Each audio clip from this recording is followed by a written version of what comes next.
Na frekvenci 94,6 in 105,7 MHz poslušate Murski val.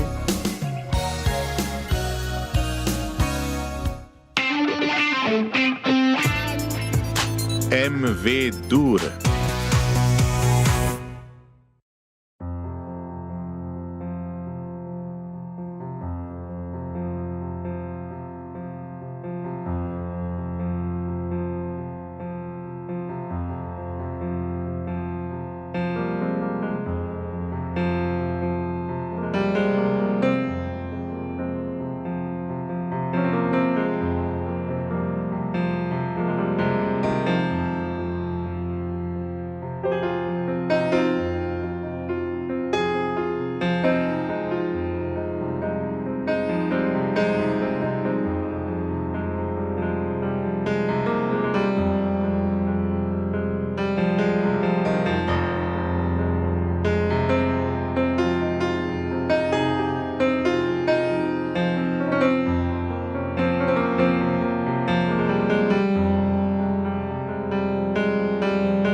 Osemnajst in 7 minut je ura in danes MV Dur v znamenju klasične glasbe. Bolj Miha Renčelj je naš gost. Miha, lep pozdrav, dobrodošel. Dobro večer, hvala lepa. Večer. Danes predstavljava najnovejšo plato ali album, bi lahko rekli Collective Keys. V bistvu prvo in tudi zadnjo, pravzaprav najbolj svežo.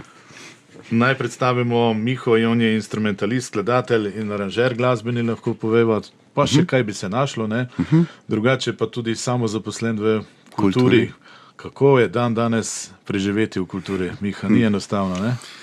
In jaz ne vem, če je bilo kdaj zares enostavno v kulturi, sicer jaz nisem živel takrat, mislim 100 let nazaj, pravijo, da je bilo boljš. Ampak ne vem, vsekakor mi, ki smo samozaposleni, sicer neki ugodnosti imamo, se pravi, imamo plačane prispevke, vsem si pa moramo pravzaprav delo sami poiskati, in to je tisto, kar se moraš biti skozi na preži, nikoli ne smeš zaspati, če hočeš imeti talna naročila. Se pravi, to je tisto, lov na delo. Miha, kako bi predstavila najnovejši album? Gre za klasično glasbo, klavirske improvizacije. Ja, to je mogoče, to sta dva pojma, improvizacija pa klasična glasba. To mogoče marsikdo bi rekel, da to sploh ne gre skupaj. Tudi jaz, recimo, vedno, ko sem šel na kakšne improvizirane koncerte, je bilo to bolj ali manj jazz, ne? Da bi bila pa to klasika ali pa ja, to, kar rečemo temu klasika. Beseda klasika ima tudi več pomenov. Ne? Eno je zvrst, eno je, da je stvar prišla v klasiko, ne? Se pravi, imamo tudi rok klasike, ne? V tem smislu. Ampak v smislu klasične glasbe to pomeni zvrst, ne? Tako da jaz bi rekel, da oboje je, ne? Se pravi, je improvizirana glasba, hkrati pa jaz uporabljam harmonije, recimo, ali pa orodja skladateljska, ki so bliže klasični glasbi kot jazzu. No? Tako nekako. Kateri klasik klavirski, recimo, je idol? Ja, vsekakor tvoj idol, bi izpostavil Satieja, recimo Erik Satie, potem Philip Glass, ne, moderni ameriški skladatelj, mi je zelo blizu. Izpostavil bi tudi sicer Keitha Jarretta. No? Keith Jarrett je mogoče še najbolj, ker on je tudi prav zares pianist. Ne? On je ustvarjal na tak način, da je v bistvu igral in komponiral hkrati. Ne? In mislim, da njegov kelenski koncert je nekaj, kar sem jaz znova in znova poslušal kot otrok in se mi zdi, da mogoče on najbolj pripomogel k temu, da sem jaz začel ustvarjati na tak način. Miha, da je preskočila ta iskrica, recimo, ko si se odločil, da boš igral klavir, da to ne bo pač noben drug instrument kot pa klavir, recimo. Tako se mi bi lahko rekel, da mi je bila položena, no, že ne glih v zibko, ampak malo kasneje. V moji družini je bil klavir spoštovan inštrument, tudi klasična glasba. Babica nama je sestro kupila klavir, ko so bil, ne vem, 7-8 let star in so mi starši pa upisali v glasbeno šolo. No. Sem bil priden, ne. Mislim tako, tam pri 11 sem bil na državnem tekmovanju slovenskih glasbenikov v Celju, takrat sem bil drugo nagrado. Odlično. Pa predvsem zelo veliko časa sem preživel za klavirjem. No. Mislim, to je bilo tudi po 6 ur na dan. Ne. Tako da, se pravi, te neke korenine so se že takrat nekako zasidrali to v meni. Potem pa kasneje, ko sem prišel v puberteto, pa je šlo čisto drugam. V puberteti pa se zaljubil, pa začel poslušati rock and roll, Guns N' Roses, kitara, je takrat pa prišla. Tako da tudi takrat sem rekel, jaz pa ne bom igral klavir, jaz bom kitaro igral.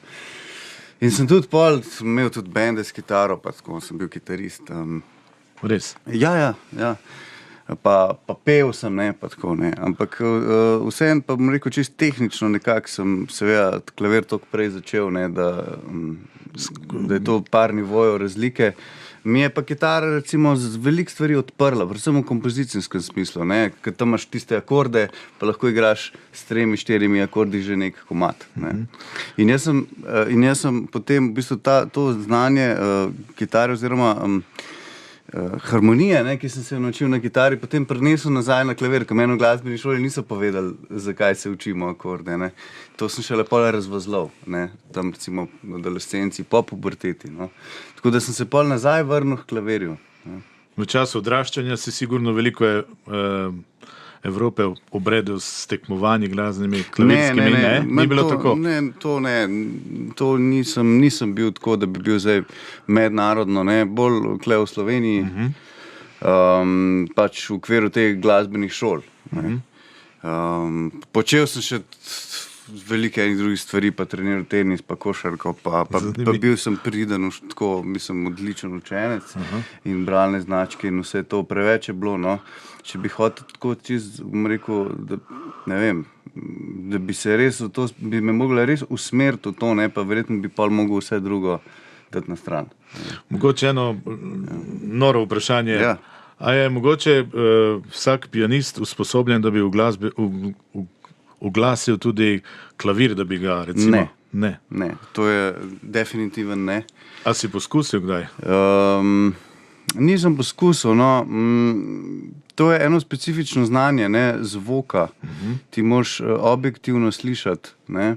Medtem ko pa igrati inštrument je nekaj drugega, to je pa glasba, ne? To je pa, bom rekel, en drug del možganov. Jaz sem bil enkrat pri mojstru Bentonu, ne? To je zelo znan slovenski oglaševalec iz Mengša, v njegovem salonu, ima čudovit salon.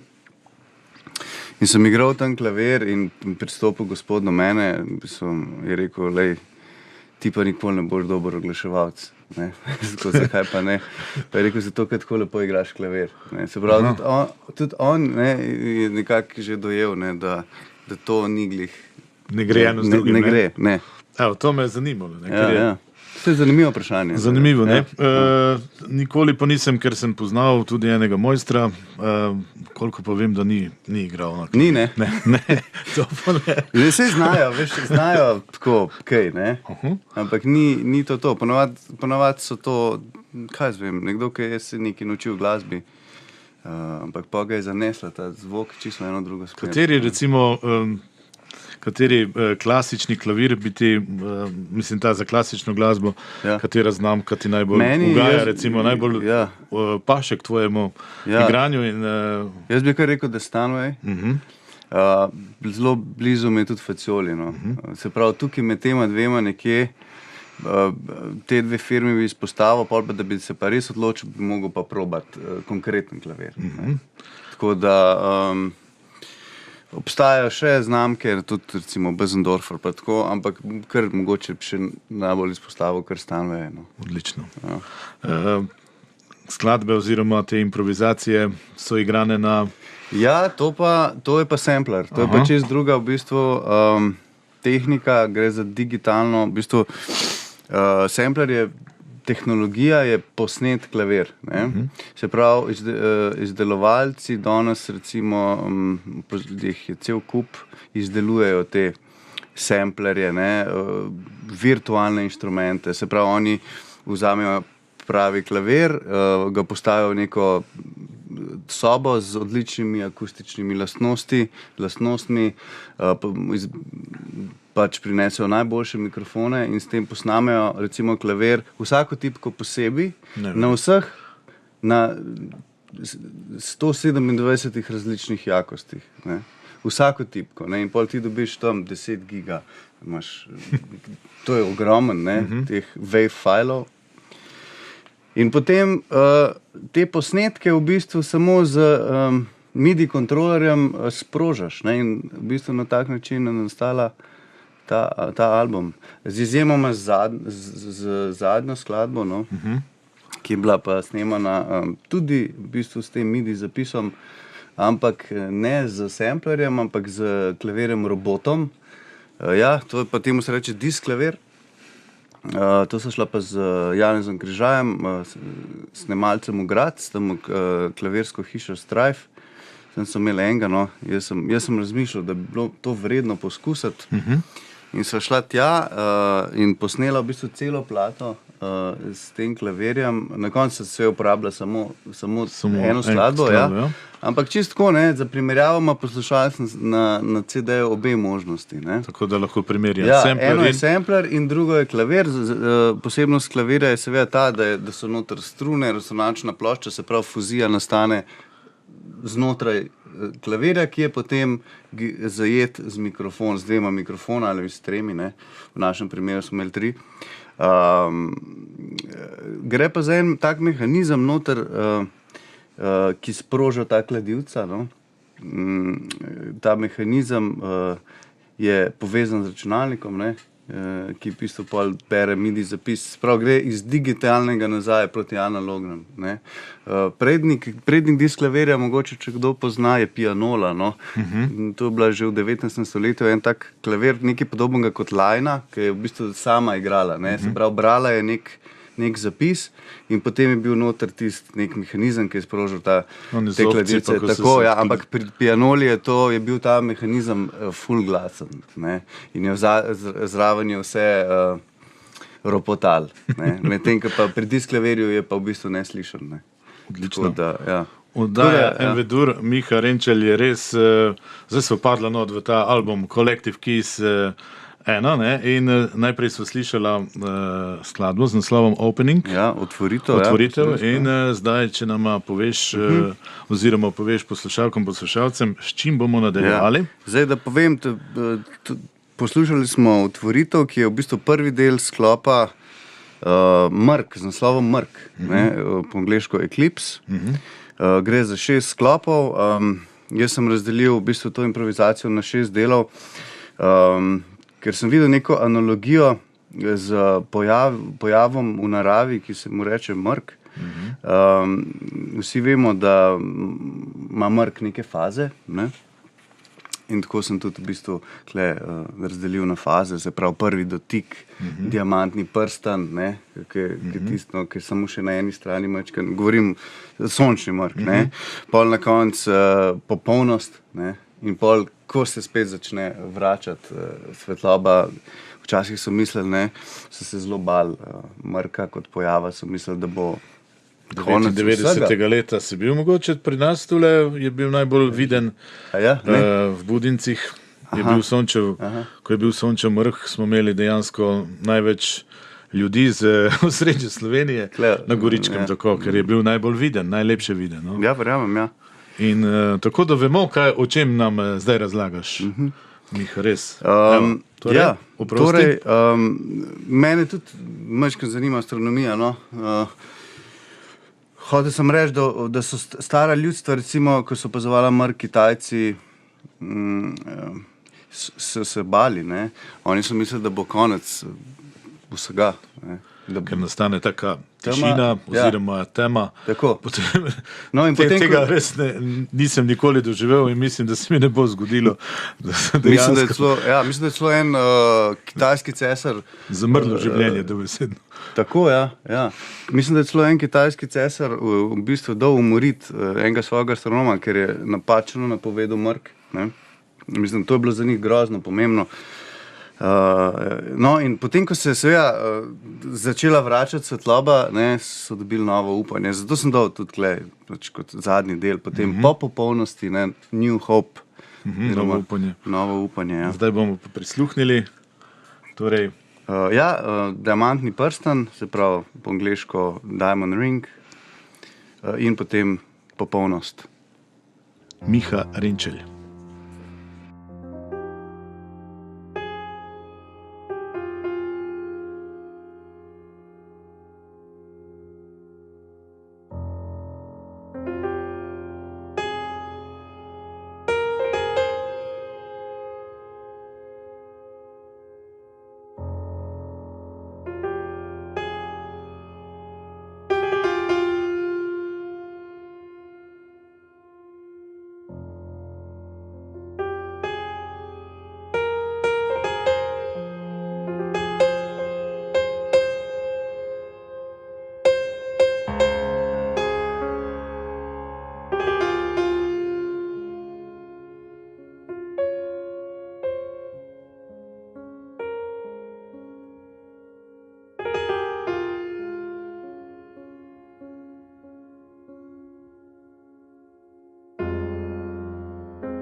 Danes gostimo instrumentalista, skladatelja, pianista, aranžerja glasbe Miha Renčelj in izdal je album z naslovom Collective Keys 1.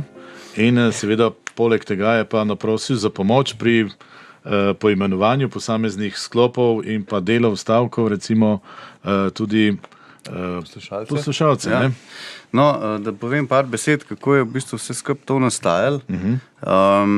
Tam nekje na začetku leta 2017 je zelo pogosto sem opazil na socialnih omrežjih ta live stream. Se pravi, ljudje so se javljali pač uživo, iz raznih, ne vem, diskotek, iz žurov, vse živo.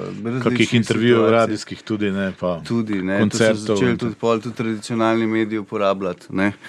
V glavnem, ampak to je bil prvi, da sem jaz imel na voljo to orodje, ne, sem rekel, zakaj pa ga ne bi izkoristil, pa probi, ne.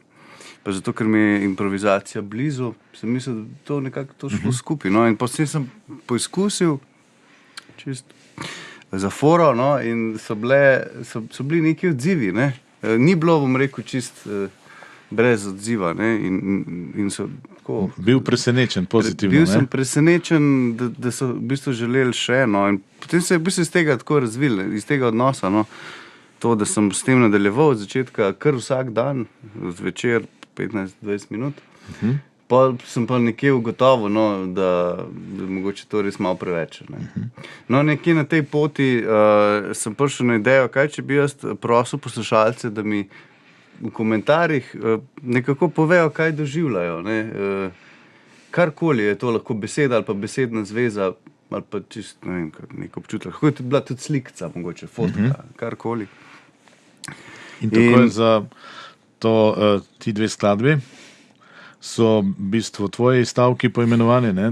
Ja, tako, se pravi te glavne sklope, ne, se pravi, da sem jaz igral 15-20 minut, sem potem izbral recimo en predlog, ne, ki se mi je zdel najbližji vsebinsko temu, kar sem igral, ne. Recimo Marjan iz Ptuja je predlagal Mrk, ne, in se mi je zdel to tako fajn, da sem pol pač njegovega izbral, so bili pa še drugi. To je bilo včasih težavno zbirati, zato ker sem moral marsikoga zavrniti, ne, ker nisem bil ravnodušen, v bistvu do nobenega, ne, ampak pač enega moraš zbrati, ne. Potem sem naknadno pa razdelil, no, na te poddele še, to pa z nekim namenom, da bi mogoče še dodatno v smislu, a ne, ker kakorkoli vzameš 16 minut, je vsem kar velik, ne. Naši možgani so navajeni, sploh v tej civilizaciji in načinu, kako živimo na 3-4 minute, ne. Maksimalno, ne? Ja, tako, pa sem potem se spomnil te ideje, pa se mi je zdel super, ne, da bi razdelil. Ne. Tako da recimo Mrk sem razdelil na te faze in tudi recimo naslednja, to, kar bomo zdaj slišali, Spring Awakening, v prevodu Prebujajoča se pomlad, ne, tudi pomlad... Ki jo že imamo, počasi bomo jo že imeli tu pri nas. Ja. Ne, se tudi v Ljubljani imamo, sem videl neke trobentice. V glavnem, tudi pri pomladi lahko vidiš neke faze, ne. Recimo, prva faza je meni tista čista nedolžnost, ko v bistvu sploh še ni nič vidnega, ampak samo vohaš, ne, vohaš, da je pa zrak drugačen. Ne. Pa slišiš tudi ptičke pet, ne? No, tudi, ja. Recimo, prvič.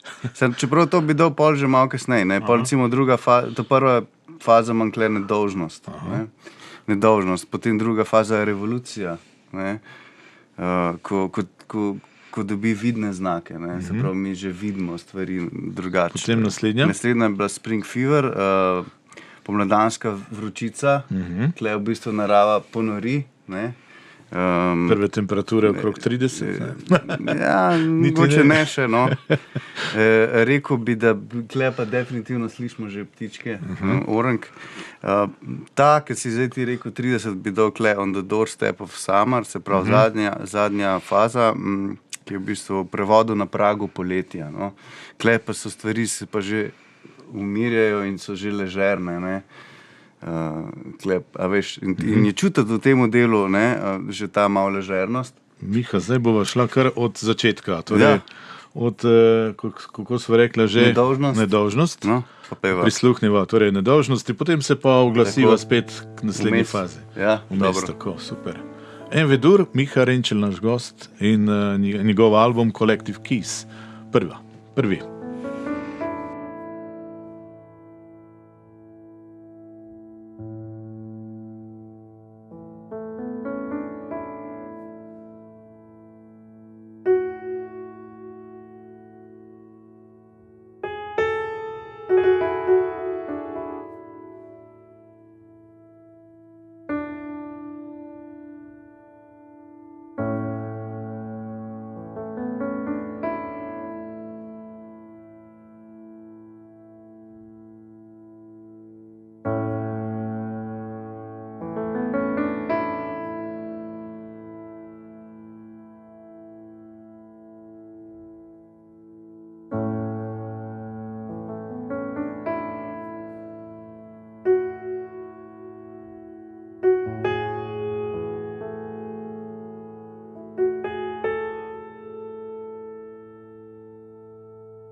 Miha Renčel, naš gost, in midva sva v drugem sklopu Collective Keys albuma, drugi sklop, Prebujajoče se pomlad. Ja, in zdaj gremo v bistvu iz nedolžnosti, ne? Iz nedolžnosti v revolucijo, ja. Tle se pa začne dogajati, ne. Tle se pa vidijo znaki že. Kako gre, kako to naredi Miha s klavirjem? S pomočjo klavirja dajmo prisluhniti, torej revolucijo.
Envedur, Miha Renčel, kolektiv Kiss, ena, najnovejši album in imamo sklop Prebuja, pomlad se prebuja, prebujoče se pomlad in slišali smo Od nedolžnosti, revolucija, to je zdaj revolucija, ampak revolucija v naravi, ne? Recimo, kaj poteka revolucija v naravi, kako si Miha predstavlja spremembe. Ne? Ampak taka, ne, revolucija ima vse en tak, da malo dramatičen pomen, ampak v bistvu pozitiven. To ne pomeni, da šprica kri. Ne. Ja, ne. Ampak iz revolucije potem pride čas za... Se pa še stopnjuje, ne. Govorimo pa v bistvu, jaz govorim o pomladanski vročici. Se pravi, tukaj pa narava ponori, v originalu Spring Fever. Prisluhnimo še temu delu, potem pa mojih 30, ne?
Miha Renčel, naš gost, in kolektiv Kiss, njegov najnovejši album. In tule slišimo, kako zveni Spring Fever, torej vročica, pomladanska vročica. Ja, zdaj si sam vmes se pogovarjali, si rekel, da si začutil to dramatičnost, da se dogaja. Čeravno je klavir, ampak je zaigrano tako res, da se sliši ta dinamika, da je neko naraščanje, neka napetost, dramaturški lok. In zanima me, kako je to, ko recimo naslednje poglavje oziroma stavek. Ja, zdaj se pa v bistvu stvar mačke še nazaj umiri, no. Se pravi, kle doseže vrhunec. tle se pa temperatura dvigne, ne, tam na 30 in se vse ostalo pa ne zmore več tega, ne, ker je prevroče. In se začutiš to neko ležernost. Vse med 12 in 4 uro se malo umiri zadeva. Ponavadi tudi ljudje, ne, se počivamo med tem časom, ker ne moremo več naprej. In tako zvedito preko klavirja, recimo. Ja, se pravi poletje, ne, na pragu poletja. Ja. Evo, kako je to zvenelo s klavirjem Miha Renčelj, naš gost, instrumentalist, skladatelj, virtuoz klavirski, evo.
Takole, Miha, zdaj smo našim poslušalkam in poslušalcem predstavili, kako to izgleda, recimo govorjenje preko klavirja, preko zaigranega, kako ti dejansko si podoživljal to. Lepo si tudi nam opisal. Ampak Miha Renčelj ne dela samo to, on ustvarja tudi pop glasbo. On je tudi napisal kakšne šansone, sodeloval je pri Slovenski popevki, pri šansonih si bil zraven. Edino ne zanimate, Ema nikoli te ni zanimala, ne?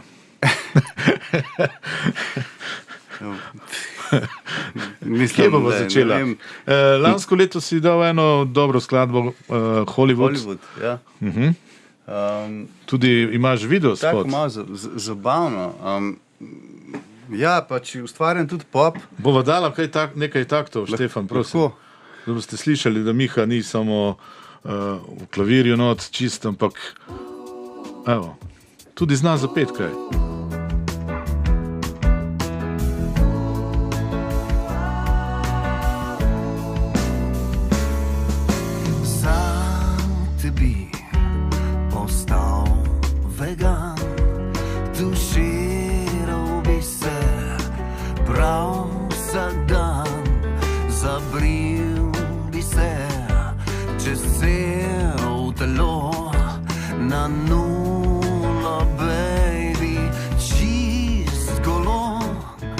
Za tebi vzel kredit.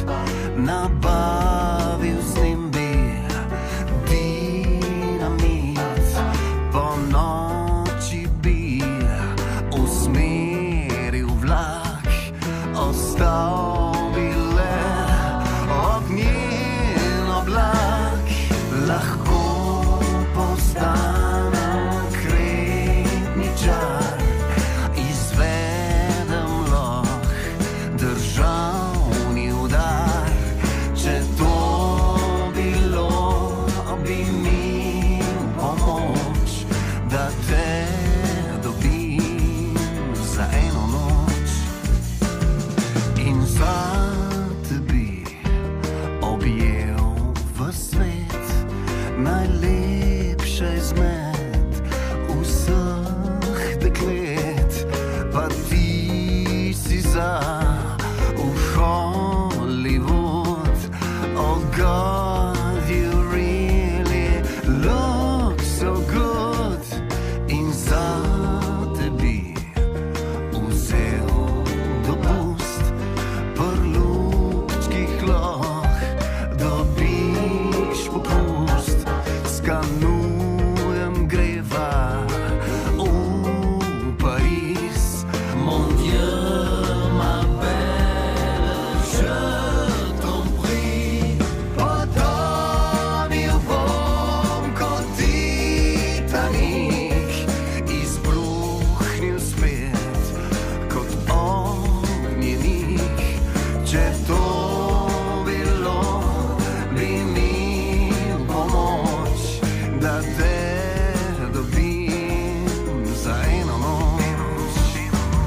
Cel dan lahko zalivam vrt, pod zemljo plazim vse kot krt, če to bilo, bi mi pomoč, in da pojem ti in za vse ljudi bi bilo lepo, če ne pa nič.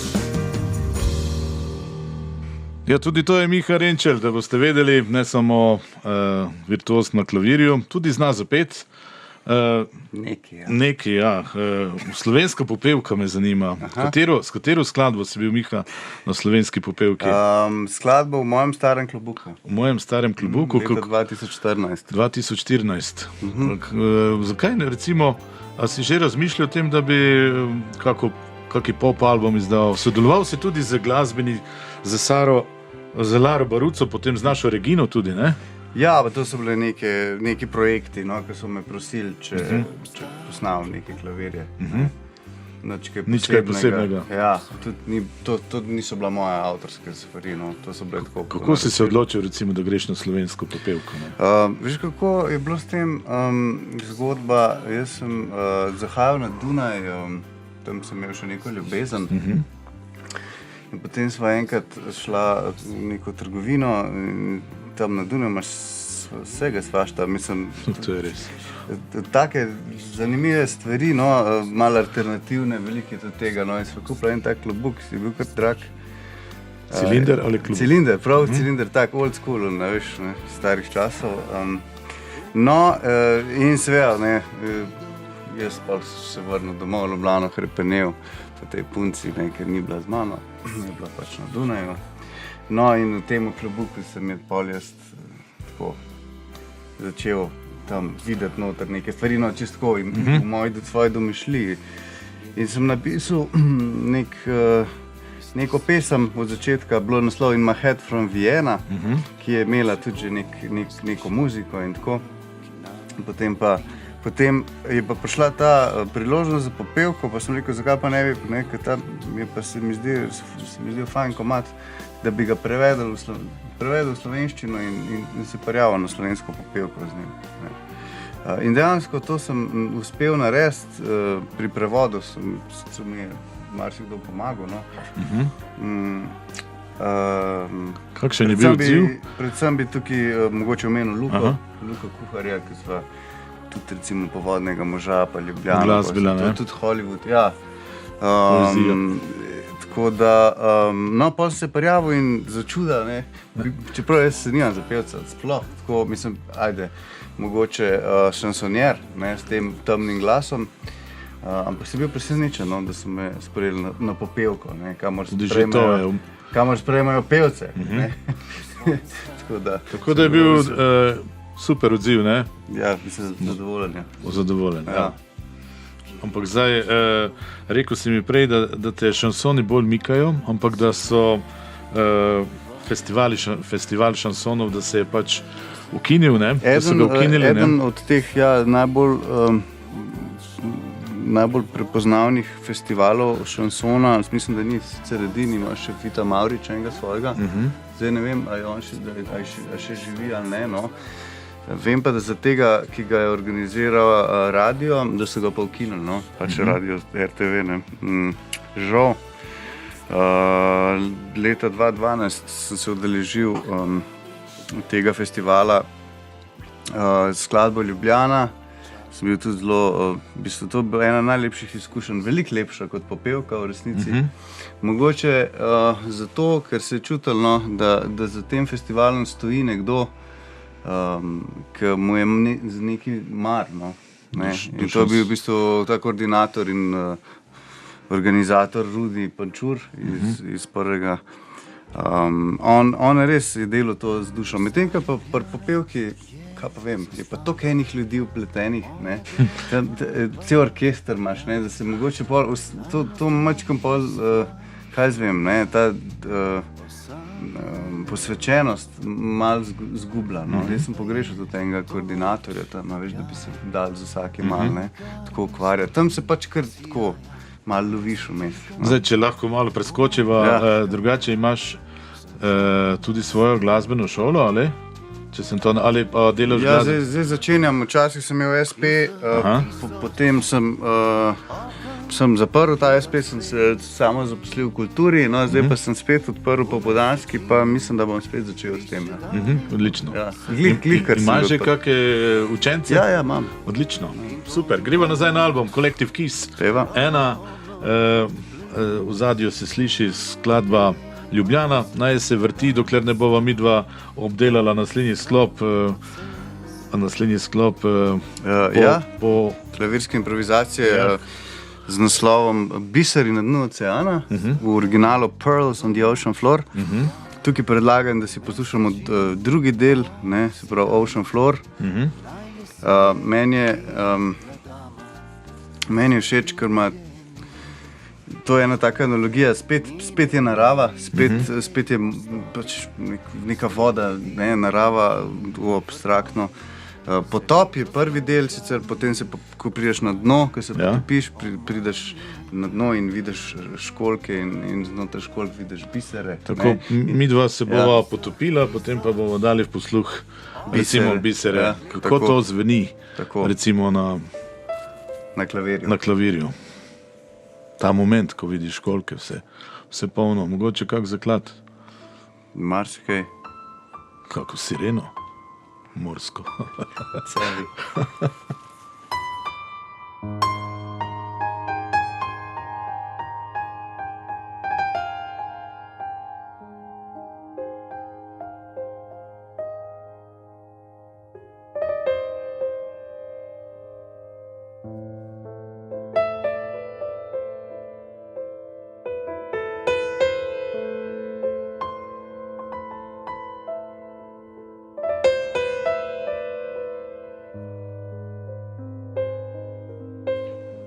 Je kot, da bi bil v kakšni podmornici tisti majhne, ne? Pa da bi se fajn pomikal po morskem dnu in gledal. Tako nekako, jaz se predstavljam. Ja, Miha Renčelj je naš gost bil, lahko povem, 1 ura je minila, kot bi tlesnil. Sam res. Res, ne? Res, zelo hiter. Zanimivo, pa na začetku si rekel, kaj se bova pogovarjala. Še nismo niti prišla do polovice albuma. Ja, nič, treba bo nadaljevati v naslednjič, ko bo kaj novega, Miha. Znova na valovih Radio Murski val, dobrodošel kadarkoli. Lepo je bilo klepetati, veliko zanimivega imaš. Si nam danes tudi povedal, recimo, igranje preko samplerja, robot, klavirski robot. Veliko tega, tudi recimo klasični klavir. Malce si nas izobrazil v tej smeri. Me veseli, no. Uživali smo, vse jasem, no. Mislim, da tudi poslušalke in poslušalci. Vse dobro v nadaljevanju kariere, kakršnokoli, za kajkoli se boš odločil. Mi ti bomo ostali ob strani in Hvala lepa. Ja. seznanjali naše poslušalke in poslušalce s tvojim delom. Se zahvaljujem za povabilo, mi je bilo veselje in upam, da se kmalu spet vidimo. Srečno. Ja, hvala.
Z Miho sva se zaklepetala, CD dobite v fizični obliki izključno v trgovini IKA ali pa na njegovem Bandcamp profilu in pa na iTunesu. Takole.